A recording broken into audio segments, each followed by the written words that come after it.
ഒരു കാര്യം പറയട്ടെ, ഈ കംബാക്ക് കൊടുക്കുമ്പോഴേ ഇങ്ങനെ കൊടുക്കണം. ജയേട്ടൻ്റെ പോലെ 100 കോടി കഴിഞ്ഞു പടം റണ്ണിങ്ങാണ്. അപ്പോൾ അടുത്ത 150 200 പ്ലസ് 200 മുകളിലോ അടിക്കാനായിട്ടൊരു സാധനം ലോഡിങ്ങാണ് കത്തന. ഇങ്ങനെയാണ് കംബാക്ക് കൊടുക്കേണ്ടത്. വേറെ ലെവലാണ്.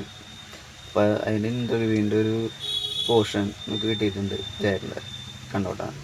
കഴിഞ്ഞ കുറച്ച് നാളുകളായിട്ട് ആളുകൾ എപ്പോൾ കാണുമ്പോൾ ചോദിക്കുന്നൊരു ചോദ്യമുണ്ട്, എന്തായി കത്തനാരെന്തായി കഴിഞ്ഞോ? കഴിയാറായില്ലേ? ഇതിപ്പോൾ കുറേ നാളായല്ലോ. കത്തനാര് സിനിമ ഇറങ്ങിയിട്ടുണ്ട്, സീരിയൽ ഇറങ്ങിയിട്ടുണ്ട്. പക്ഷെ ആ കത്തനാരൊന്നുമല്ല ഈ കത്തനാര്. അപ്പോൾ മുൻകാല ഒരു ചിത്രങ്ങളുടെ ഒരു റെഫറൻസ് വെച്ചിട്ട് നമുക്ക് ചെയ്യാൻ പറ്റുന്ന ഒരു സിനിമ പോലുമല്ല ഈ സിനിമ. ഒരുപാട് എനിക്കുണ്ടായിട്ടുള്ള അനുഭവങ്ങൾ പോലെ തന്നെ സിനിമ കാണുന്നവർക്കും ഇതൊരു പുതിയ അനുഭവമാവട്ടെ എന്നാണ് ഞാൻ ആഗ്രഹിക്കുന്നത്, പ്രാർത്ഥിക്കുന്നത്.